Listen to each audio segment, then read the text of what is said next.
Hey, everybody.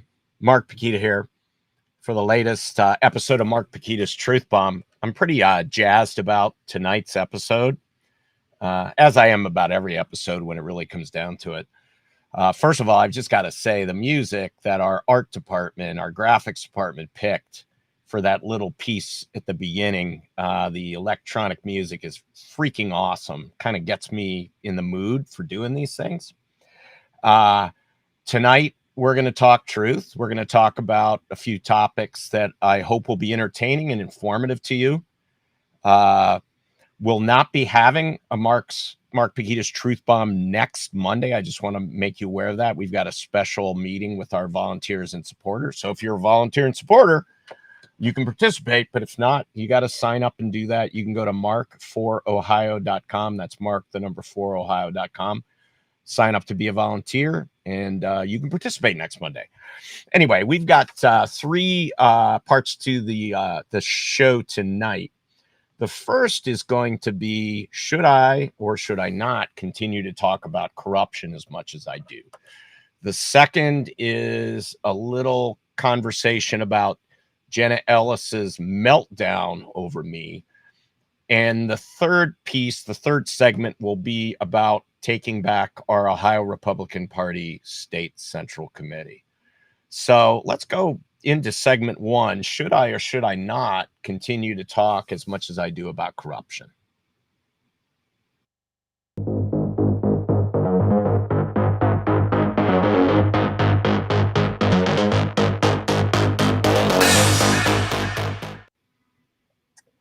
So I talk about corruption a lot.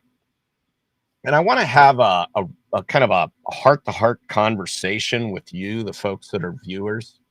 I know you're supporters. I know you're volunteers. I know you're just people trying to determine whether or not I'm the right candidate for you. But I talk about corruption a lot. And I'm getting feedback that people are uncomfortable about it.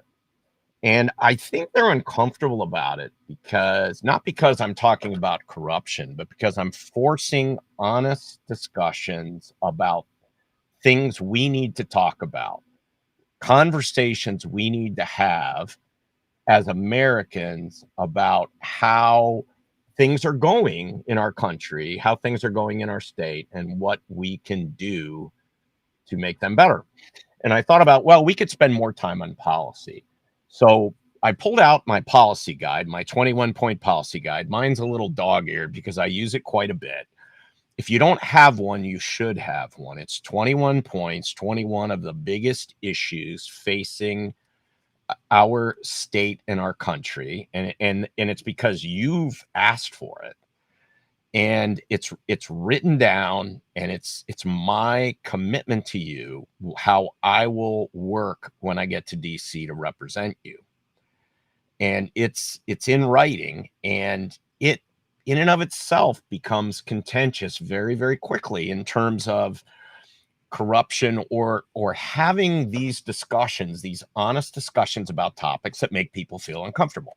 For example, I just pulled out three of the kind of the cards from the policy guide. And you can find the policy guide, again, at mark4ohio.com/policy. Once again, that's mark4ohio.com/policy. But the very first item, not in any kind of priority, but the very first item is infrastructure and transportation. And I looked at that and I thought, point number 2 is absolutely contentious. Replace failing infrastructure like the Cincinnati Brent Spence Bridge that failures Boehner and McConnell should have fixed over a decade ago.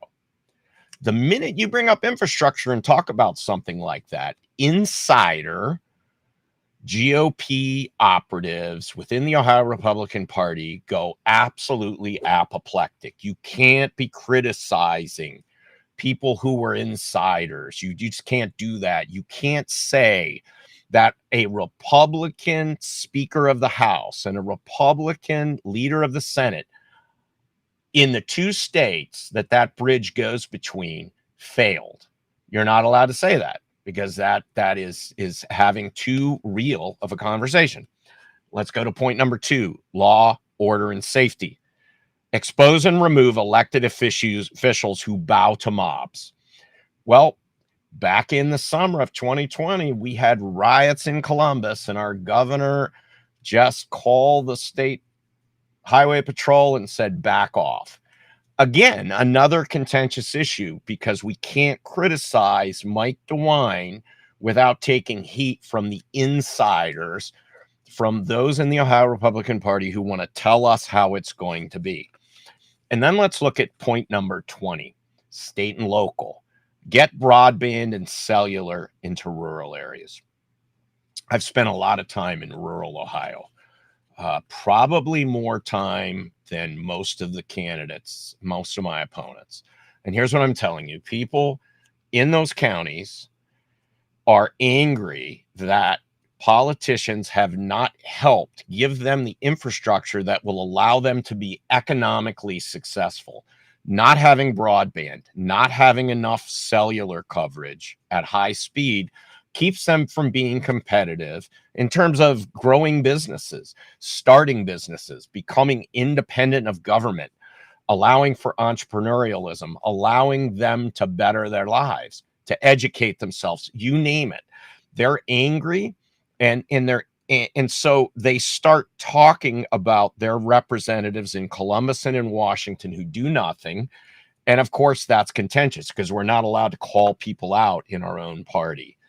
So those are some of the things I'm dealing with. And I've even had some volunteers that have come to me and said, you know, we have these people coming to us saying, hey, we're long time, political insiders, and we really think that Mark, he's hammering on the Ohio Republican Party. He's hammering on corruption. He needs to stop that. And I will tell you that I do not believe those people are giving my volunteers and my supporters the best advice, because they want to protect the status quo. They want to protect, for example, the DeWine cabal. They want to protect people like Rob Portman, who are handpicked by the party and shoved down our throats. It's gotten to the point where these people are exhibiting hatred to me, and that's okay. I expected it. They hate me because I am poking and prodding at them and exposing their failures and their lack of integrity and their lack of ethics in doing the right thing, in representing Ohioans the way Ohioans want to be represented.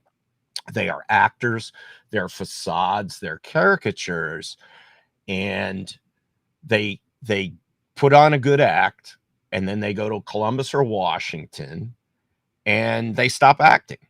And we wonder why that is. And we shouldn't.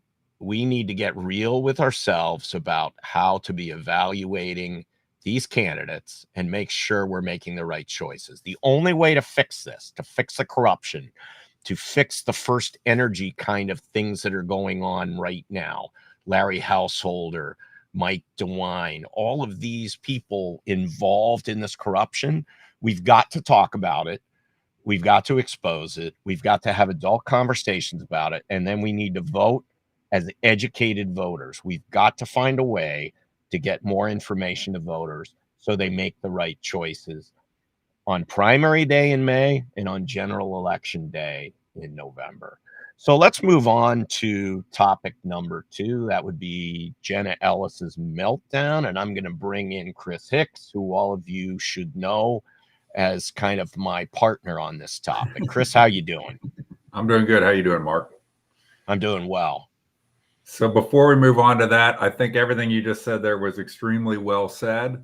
And I think of, I don't know why I thought of this, but when you were going through that, I think you've taken heat even for not having a quote unquote resume. What's your resume of government bullshit you've been involved with? Right. And I love when you say, I did something that Josh Mandel didn't do. I did something that Dolan never did.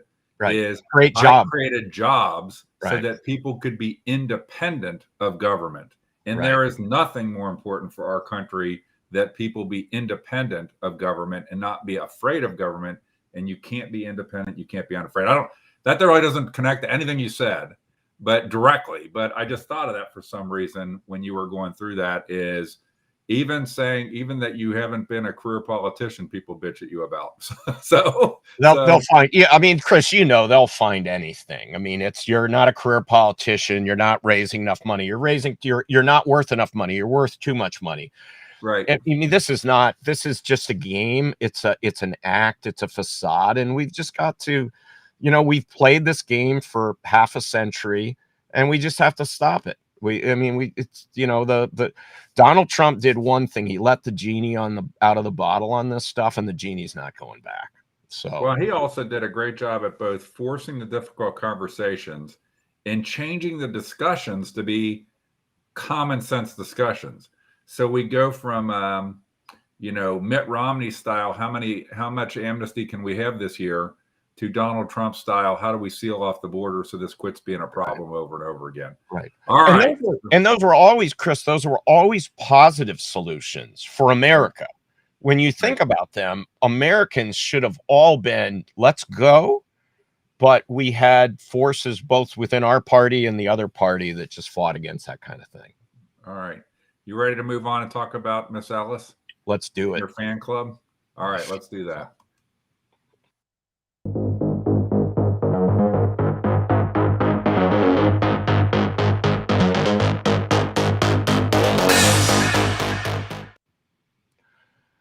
So, all right, Mark. So we're back to talk about Jenna Ellis. Let's talk about Jenna Ellis. I was going to say, over the past few days, we've had a bit of a dust up with Jenna Ellis. And for those who don't know, she came to fame as one of Donald Trump's lawyers during the election, protests of the election legally and all the rest. So I just wanted to kind of give that update introduction, and then many people know her from Real America's Voice. I've done an interview with her on Real America's Voice a few months ago, but maybe we can, you can kind of put some things up on the screen and we can have a discussion about them. Right. So I'm trying to get here, and it's not cooperating tonight, but there she is. There's Miss Ellis, and there we go. So you asked her to be on the show here today. I did. And I did check right before the show. She had not responded. I messaged her on it. There were comments left on her Facebook page. And, as you said, she has a claim to fame of working with the Rudy Giuliani and Trump, and that's fantastic, and that's great. But she is really a Josh Mandel person. She endorsed Josh Mandel. I think she was, when you were on her show, is it true that, is it safe to say she had him on, and then the only reason you were on is because a bunch of your supporters when they bitched at her about you need to have Mark Pukita on your show? I believe that's true. I don't recall because it was a while back, and I've done a lot of different media appearances, but yeah, I think that's true. So here's what happened, and I'll kind of, you chime in, Mark, as we go through it. So Jenna Ellis posted on December 17th on her Facebook a thing that said, for anyone in Ohio considering supporting Mark Pukita, ask yourself if you support his anti-Semitic comments. Absolutely unacceptable and disgusting. So that was what she posted, and the anti-Semitic comments per se were tied to, I guess, the ad that you ran. And right. Why don't we? What I did is I loaded up here. I'm going to play for everybody. It's going to take, I think, about a minute and a half or so, 2 minutes. The ad that supposedly has the unacceptable and disgusting anti-Semitic Mark Pukita in it, according to Jenna Ellis, a shill for Josh Mandel at this point. And it also then has Josh Mandel in a candidate forum, in two different candidate forums. Go ahead and watch that. Cool. Are we seriously supposed to believe the most Christian values Senate candidate is Jewish? I am so sick of these phony caricatures. Oh, I agree. If we keep electing people like this, we'll just keep getting the same terrible results. I like Pukita. He's authentic, unlike these other people. You can learn more about him at markforohio.com. That's Mark, the number 4, Ohio.com. I'm Mark Pukita, candidate for U.S. Senate, and I approve this message. Our first church town hall we did was at a small church in the middle of a soybean field in Bucyrus, Ohio. We were hoping to have 50 people there. That night in Victory and Truth Ministries, we had 250 people show up at that church. We went on to First Nazarene, 270 people in Findlay. Washington Heights Baptist Church in Dayton, 300 people showed up. Solid Rock Church in Lebanon, 500 people showed up. We were at Community Grace Brethren Church in the middle of a cornfield in West Milton, Ohio. 600 people showed up. When I go to Washington, I'm not going to listen to the Republican leaders. I'm going to use two documents as my guide. The Bible in one hand and the Constitution in the other. So that's the style of Josh Mandel. And at the beginning of the ad there, it acted a little funky on my end, but the part that was controversial is when the voiceover artists say, are we seriously to believe the most Christian values guy on the stage is Jewish? And right. That's the line that created a controversy. And it actually, you might have ever heard that, but it would act a little funky on my screen here. And well, I so think the yeah. gist. I think we heard it. And Chris, it goes back to the first segment. We're just having honest discussions about how people are campaigning. And Josh has been, it's almost like wants to be a televangelist. And he's running around in evangelical Christian churches, and he's professing all of these Judeo-Christian values. But if you look at his background, his personal life doesn't really match up with that. And so we're just calling that out. We're trying to educate voters. And for that, we've just gotten lambasted by some of the media. And that's how Jenna Ellis got involved, because she endorsed Josh Mandel a while back. And I never got any kind of a survey from her or went through any kind of a process. Participate. Yeah, and I don't think anybody else did either. So why is she so sold on Josh Mandel? And she won't answer those questions. So she came on and she kind of smeared me as being anti-Semitic. And I said, hey, I'll have a conversation with you. And our supporters got on her, and she's now gone absolutely radio silent. You sent her opportunities to come on tonight or to do a special show with us at another time that works for her. I've done the same thing, and she hasn't answered. I don't think she expected the pushback she got. What I've been finding in politics, Chris, is that these career politicians and the people who are in their orbit are incredibly thin-skinned. And when you fight back against them, they're shocked. They don't know what to do. And they just go dark. And that's what she's done. It's shocking to me that people who want to talk about being fighters are so timid. Well, the thing about that I see, Mark, about the whole thing is how basically the behavior, and I'm not saying Jen Ellis is a bad person, what have you, but how we as conservatives sometimes end up using some of the exact behaviors that we decry of the woke liberal mob crowd. Like, let's just jump on, let's pile on. And I think Josh Mandel does that a lot, is just this red meat, whip everybody up, but it's kind of like not very much different than a woke mob. Let's all jump on because we want Josh Mandel to win, Jenna Ellis. So let's just jump on and attack Mark Pukita. No basis, no feedback, no follow through. And it really is interesting, Chris, because this took place back in October, the end of October, the beginning of November.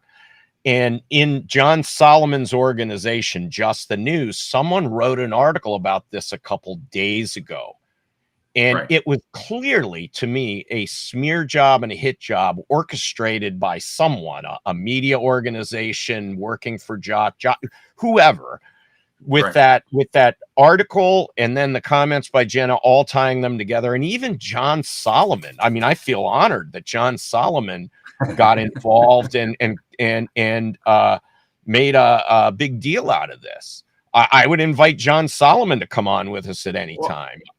I would invite people to read the article, because the article that that's intended as a smear actually ends up backfiring Right. because people that say, I read the article, it's like, what did this guy do? He pointed out that a Jewish guy was Jewish, and now it's like he's some sort of satanic figure. It's absolutely ridiculous. And then there's the Jenna point Ellis, about. Go ahead. Go ahead. I'm sorry, Chris. Go ahead. Oh, I was just going to say, like, Jenna Ellis, if she's the Christian she professes to be, then I threw out Matthew 18. And if you're a Christian, you know, most Christians know what Matthew 18 means. She owes you an apology. And she owes, if she's truly the Christian she professes to be, we all get whipped up and stuff. We all make mistakes. We all say things we shouldn't have said.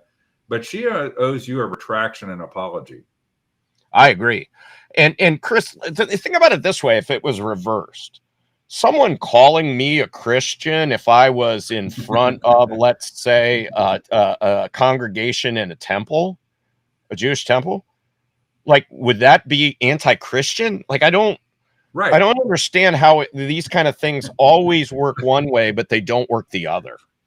So let's say that you came into a temple and you were going on about the Torah and so on and so forth, and a Jewish person said, am I seriously supposed to believe the most Jewish guy here is a Christian? You know, would it be the same treatment? The reality of it is, and I think anybody that listens to the ad, listens to you talk, knows you're 0% anti-Semitic, and that the 100%. point is about Josh Mandel being a imposter who will do anything and say anything and kowtow and pander to any group with or without the truth on his side to get to whatever his next career politician job is. And I think he is in panic mode because early on in the election, if you remember, Mark, when he was putting out all the stuff about how he was so dominant in the polls and nobody could beat Josh Mandel. The reality is the more people get to know Josh Mandel, the more it looks like a worse version of the Josh Mandel that lost a Senate race by 6 points to Sherrod Brown previously. I have said this for a long time, that Josh's best day polling wise was the day he announced that he was running for U.S. Senate. He could only go backwards as people got into the race. And as we started talking about policy, the other thing Josh virtually never does is talk about policy. It's all this red meat. That stuff that you saw on the screen, it's all red meat. I've got 21 policy points, and I'm glad to talk about these. I mean, ad infinitum. I could sit for 8 hours and have policy discussions, but yes, I do know. Yeah, I've bored you to death. Bored you to death with my policy and my numbers. Mark, stop building the watch. Just tell me the time. I get it. But I mean, I believe, a legislative job is a policy job. It's why Mike DeWine sucked as a senator and sucks as a governor. He wasn't so bad as an attorney general, but he sucks in policy jobs. Well, I think it's a policy job, but more important than that, what we lack and why I'm so supportive of you is it's a job to be able to get input, use common sense, and force the tough discussions so that we can actually have better decisions for our country. And that's what I like about you is that you're always listening. You're always trying to improve upon the ideas I've never seen you get so wedded to an idea that of a policy of how we're going to do something that you would ignore or shut out a better idea or a better approach to your idea type of thing. So, thanks. But I would tell you that I will never, ever admit that pizza isn't one of the basic food groups. So I captured a couple of points, some of the comments on her Facebook page, that we can look at here real quick, Mark, and I'll paraphrase some of them. But there was somebody that one of your supporters, it's fun to go listen to her Facebook page or look at her Facebook page to see the responses she got to her smear job on you. And it said that she was responding. Somebody said, I had Mark on my show prior to these comments. So before you make unfounded accusations, maybe try doing a little research. Okay. So I responded to that one personally on your behalf, Mark, as Jenna Ellis, have you considered following your own advice? So before you make unfounded accusations, maybe try doing a little research. Right. Well, not only research on me, but research on Josh Mandel. There is a treasure trove of behaviors out there that are in the press. You don't need an opposition research firm. You don't need a private investigator. It's all out there. Just, search it on the internet and look at it. Spending $1.8 million or so of taxpayer money to increase his name recognition in ads with Urban Meyer, taxpayer money that really wasn't required. And we've looked at that. He was hiring friends and family. He wasn't showing up for work very much.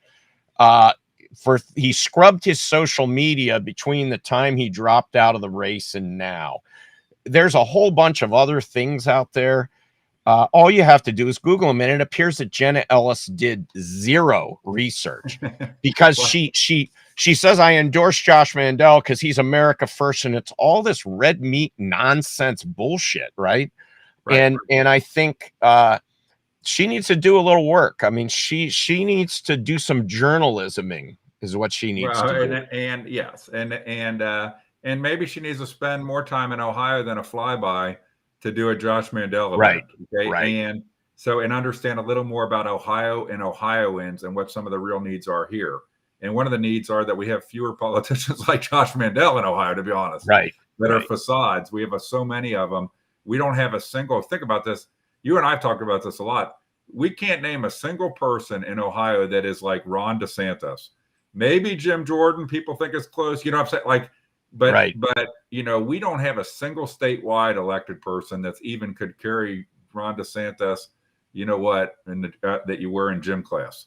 And so here's another comment, one of the few I clipped, Mark.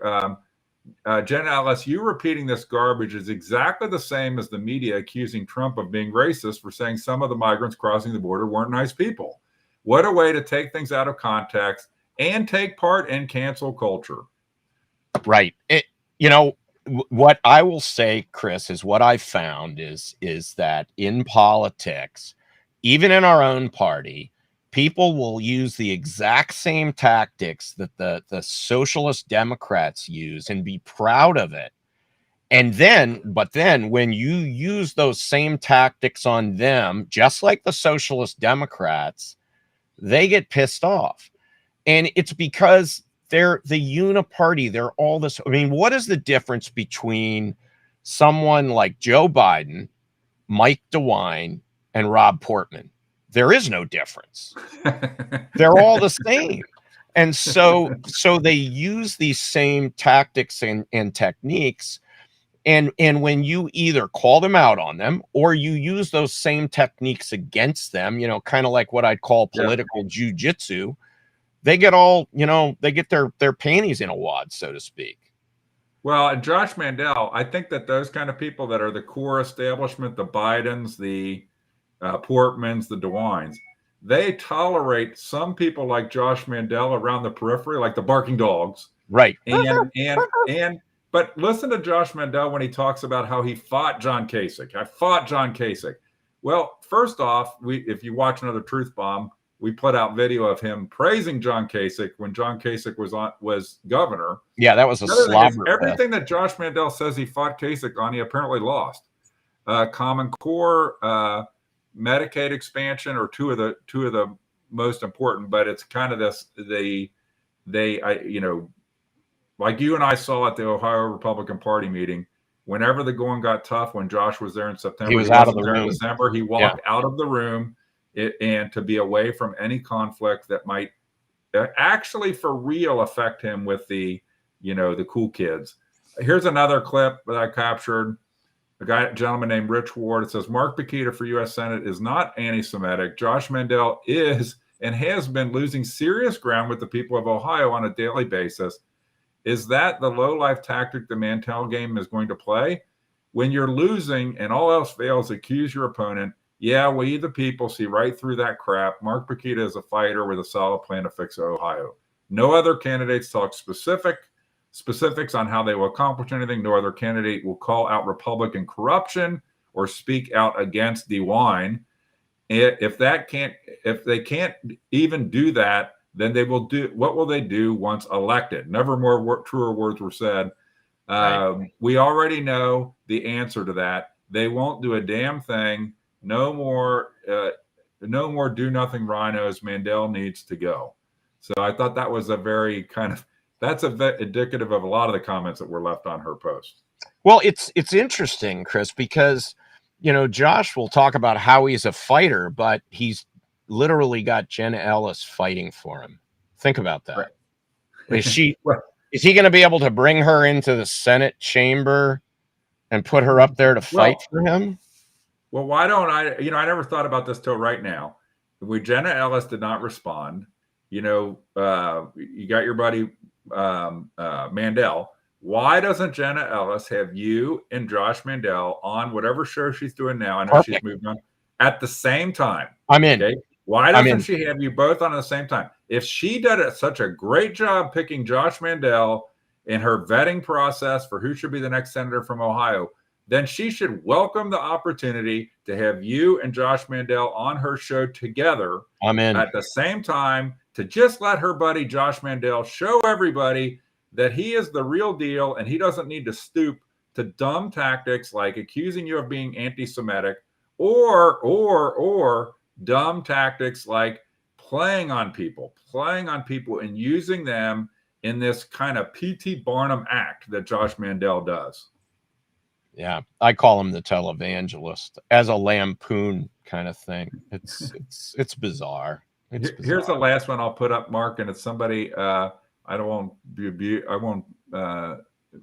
try to repeat this name because I don't know if it's a real person, but it says, I'm unfollowing you on this one. This is the second time you've posted pure garbage, disinformation, and slander. You and I have actually talked about this before.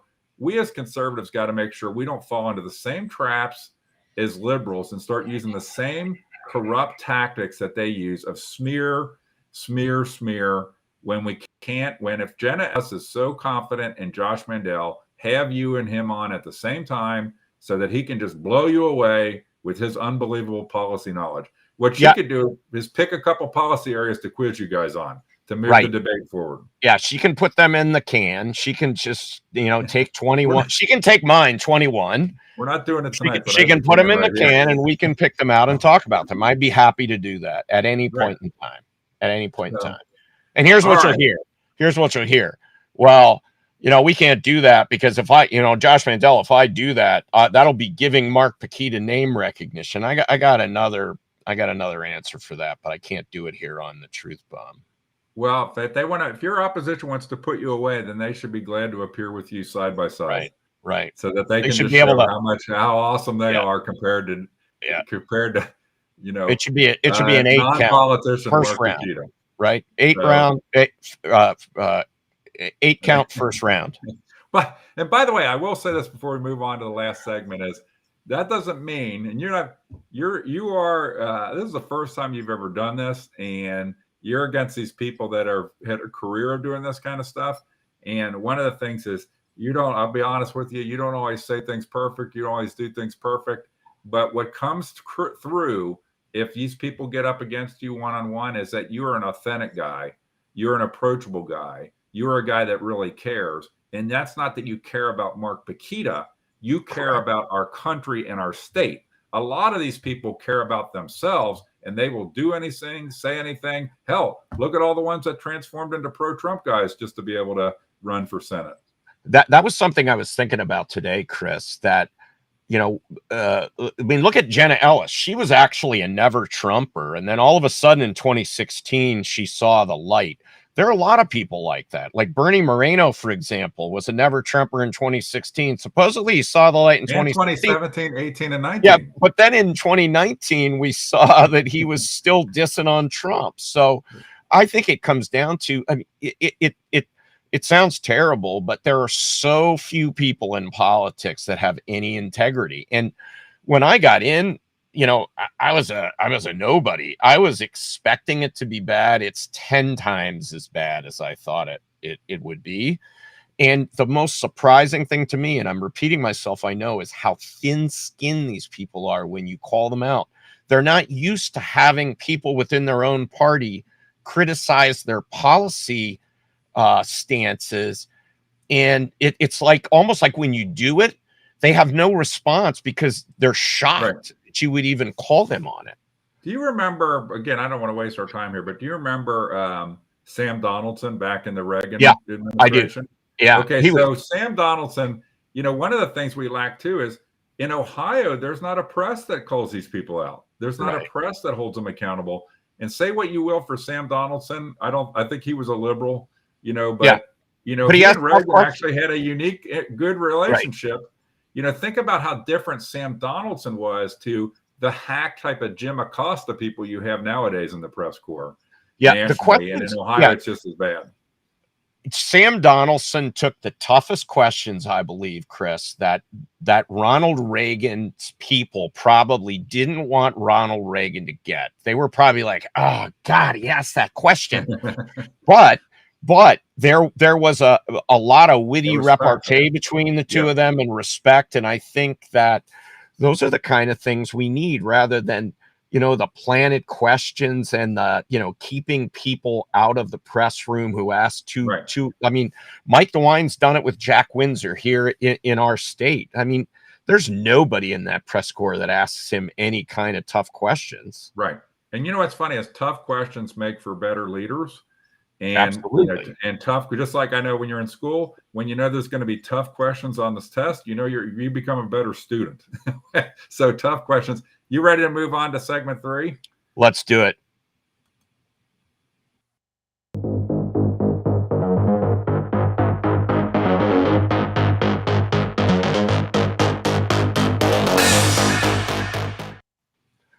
So, Chris, segment 3 is about our effort to fix the state central committee. And I know you've got a slide or two on this, but essentially what we're trying to do, ladies and gentlemen, is take back a corrupt Ohio Republican Party from kind of the ground up at the state level. And that is to get elected state central committee members that really represent the people and aren't tools of the insider DeWine kind of cabal. So, Chris, do you want to talk about kind of a new twist we've put on this? Yeah. It's a second twist. It's not a replacement. It's not a change. It's kind of a new offering. Phase 1 twist. So, yeah, we've got a new offering, as they would say. So let me see. So what we've done, Mark, and is. What's funny is it's not that we need to getting the Ohio Republican Party back in alignment with the people is a character issue more than anything else. Absolutely. I think even there's a lot of people on the state central committee now. We know some of them, some of them are probably quiet. They're waiting for an opportunity to let their good character show through, and they can't let that show through when it's a rigged, corrupt all around you, like you're and they've got rotten leadership. If you got that rotten leadership out of the way, I think this would be somewhat of a self-righting mechanism, not completely, but partially. So here's what we did, and we sent out a note already to the existing state central committee members, and I'm going to flip forward here. We have a very simple deal. I know the type is small here, and I'm going to read the type. I'm going to blow this up to full screen, and then I'll read the what's on here. But what we've added is that if you are going to run, if you let Mark know at info@markforohio.com, Mark the number 4ohio.com, that you want to run for state central committee, and then you get a petition done, which I'll talk about in a second here. And you agree to these 5 points, then Mark is going to give you $250 towards your campaign, which, by the way, for state central committee, these are unpaid jobs. That's not an inconsequential amount. And then, so that's the first people in each district that come to Mark wanting this, to agree to these things and wanting the 250, they get the 250. Okay. First come, first serve. Okay. Then Mark is going to look at the map of everybody running and pick, I would say, 5 to 10 races. And we already advertised out where he will invest at least $50,000 in trying to make sure that people are successful within those districts. And if we can just make a headway, we don't even have, it's not like we don't have to get, everybody, take over, I get 34. We just got to get if we get a little bit more people, we got the malcontents there now. I think there's people in hiding that want to come forward and be part of a clean system. And I think we're not far away. And if we can just change the balance, let's say 6 to 10 seats, I think, and we get rid of specifically, I don't know what you would say, Mark, like, I don't know, half a dozen people that are clearly corrupted and members of the State Central Committee. We can change this. We can take this back and we can make a real difference. Yeah, we need, I would say 6 to 12 people. We all know who they are if we've been there. And as you said, we don't need the majority. We just need to get rid of the bad apples and let the good nature and the good character and the good ethics of others shine through. Well, it's kind of like it's kind of like with kids. I have one kid. I know you have more than that, Mark, but it's kind of like kids. A lot of times they take on the behavior of the kids they're around. If they're around kids that are respectful and honest, then they're going to be respectful and honest. If they're around kids that are vandalizing things, they might start vandalizing things. And we got to change the mix. So what I see, Chris, in the State Central Committee are they're hanging around with kids who are bullies, but treat them nice. So they see the bully behavior and they're like, well, they like me, so I'm just going to continue to kowtow to them. We've got to get rid of the bullies. By the way, it's amazing how many more people know about the State Central Committee, know about kind of how it works or how it doesn't work than have ever known before. And that's a great thing. So the awareness of this and that it's a big issue and that their primary function they do is to be honest, rig primaries and pay off insiders with right. That's money. Exactly it. And that's not hyperbole, right? And I got to be honest. Go ahead. I think our campaign should take credit for that. We have had a lot of volunteers and a lot of supporters show up for these meetings. We've done the organization, but they've done their part. They've done the work. They've showed up. We thank them. I thank them from the bottom of my heart because this is truly a mission we have to take back our state and take back our country. It's bigger than me going to the U.S. Senate by far. This is something that will have lasting impact for a century if we do it right. So let me throw up here, and I'm going to blast up the full screen, the things that you need to agree to if you're running to run. So one is it's a 5-point pledge, okay, to be in the initial group to get the $250 for your campaign. One is audited financials. I support and will fight for there being a proper annual audit of the ORP by an independent CPA firm, and that such audits take place retroactively for the years 2017 to 2020. Okay, that's point number one. By the way, that's a big point of contention, and it tells you a lot about Bob Paduchek when he's fighting this. Like they're fighting against the idea of having audited financials in a crooked political operation. And if any place you need to have audited financials, it would be casinos, liquor operations, and political operations. And political operations, yeah, right? For sure. So the second one is no primary endorsements. I support and will fight for the complete and total elimination of ORP State Central Committee primary election endorsements. I support and will fight that party services and resources only be made available to Senate, House, statewide, and Supreme Court candidates after they win in the primary, and only through the conclusion of the general election. I don't know if people all listen know that the party made absolutely corrupt money transfers to DeWine and Yost of what was a mark like 1.3 million. Yeah. And that were never approved by the State Central Committee. And it was just in the summer.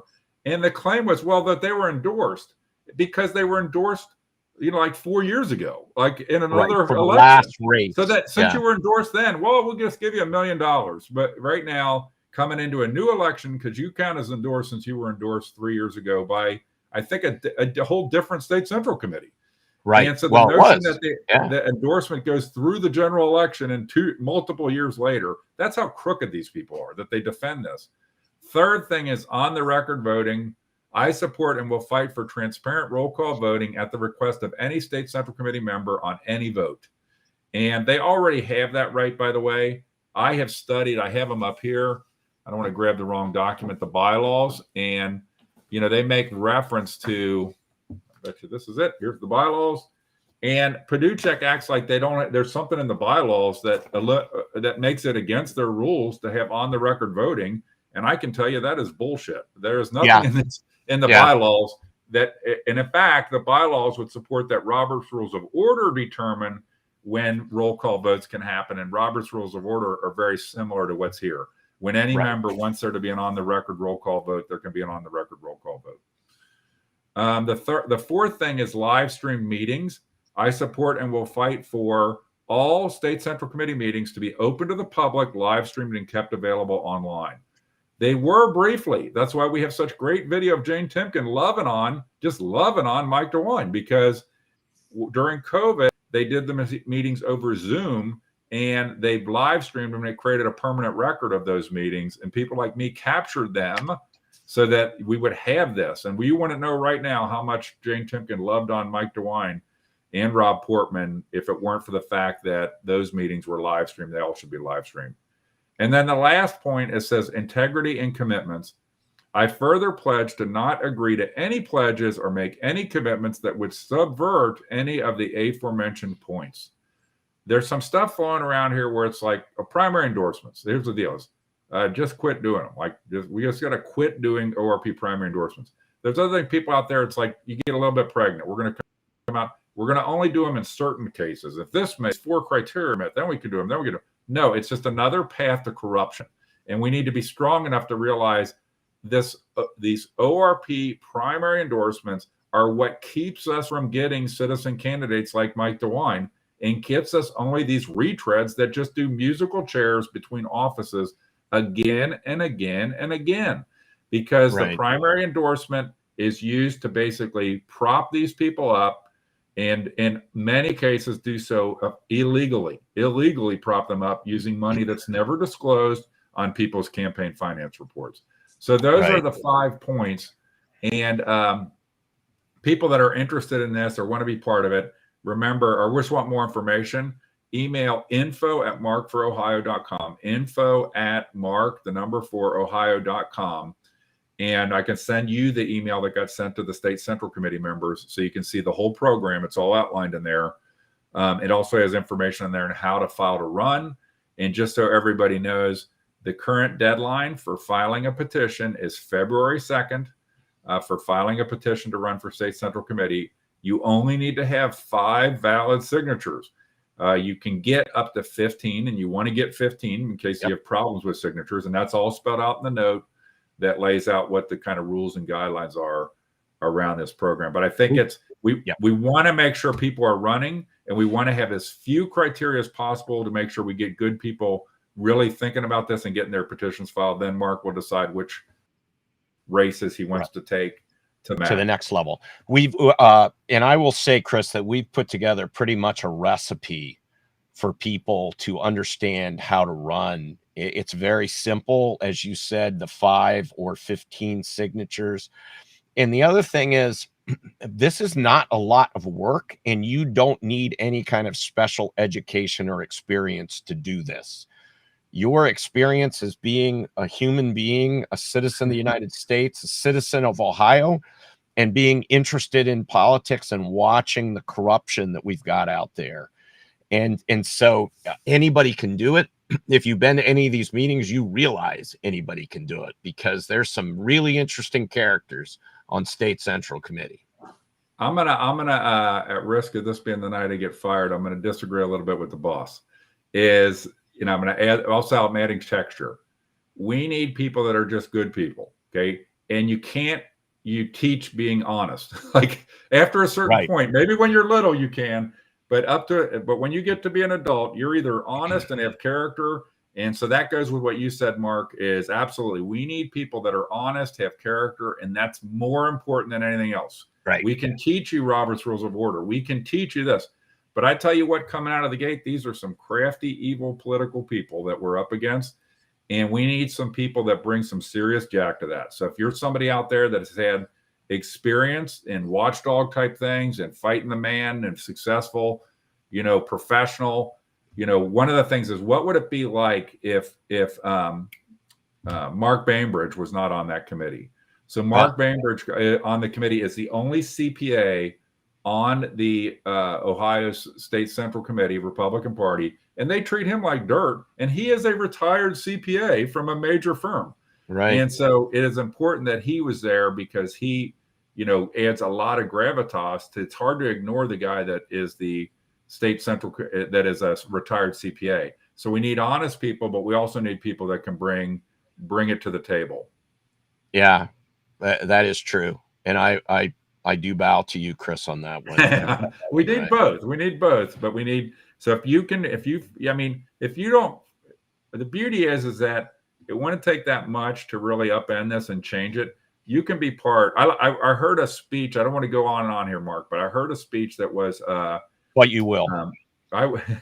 About what did our founding fathers have to do to change our country, and what did the regular people need to do? And one of the lines in it was, we're not being asked to fight a revolution in the winter with no shoes. That's right. what people did to earn us our freedoms. And it is not that hard to do this. If this is all you're called to do is run for state central committee and go to 4 meetings a year and basically be honest, and if you have some skills, bring them, then you owe it. You owe it to not just our founding fathers, but when people talk about owing a debt to the people that have fought and died to give us our freedoms, this is where you owe it. This is where you owe it. Right. And this is, I think about how kind of cowardly we've become or soft we've become, that you would get all butt chapped over having someone question your decision making on something at a state central committee meeting. I mean, this is not stage 4 pancreatic cancer like my father had. This is not, this is serious stuff about the future of the country, but it's not like you're risking your life as a member of the armed forces, as you said. It's right. And they intimidate people to keep them off state central committee. And we need some strong fighters to get on and turn this thing around. And competent people aren't afraid of honest discussions. Competent people aren't afraid of critique. Competent people aren't afraid of somebody questioning their decision. Competent people actually like that. Competent people actually have no problem with that. So, and the people that do have problems are either incompetent or criminals. So, Mark, we got to wrap up here. Yeah. We said we weren't going to do it before we started. We weren't going to really do a campaign update, but maybe you have some closing thoughts on the holidays and so forth.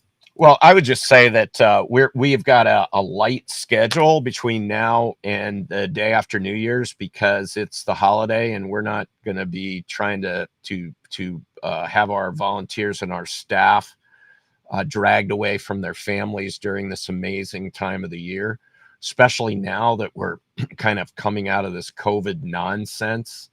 So what I would say to everybody is have a great Christmas, a great New Year, be safe, spend it with your family. Thank God for the time you get with them. Thank God we're living in a country where as free as we are, and pray fervently that God is not finished with us, like I believe, that I think our best years are yet to come, that this is a sharpening, strengthening exercise we're going through. Tough times make strong men. We're strong humans. We're going through some tough times, but I think we're going to come out of them. And here's what I would pray for. I would pray that we never have to go through what we've gone through the past few years again. That once we get out of it, we realize and we learn from history and we get back to some of the basics that we've lost. They work so well, we stop doing them. And that is not good. So anyway, Merry Christmas to all of you. Have a happy New Year. As I said, be safe and all the rest. God bless all of you. God bless the United States of America.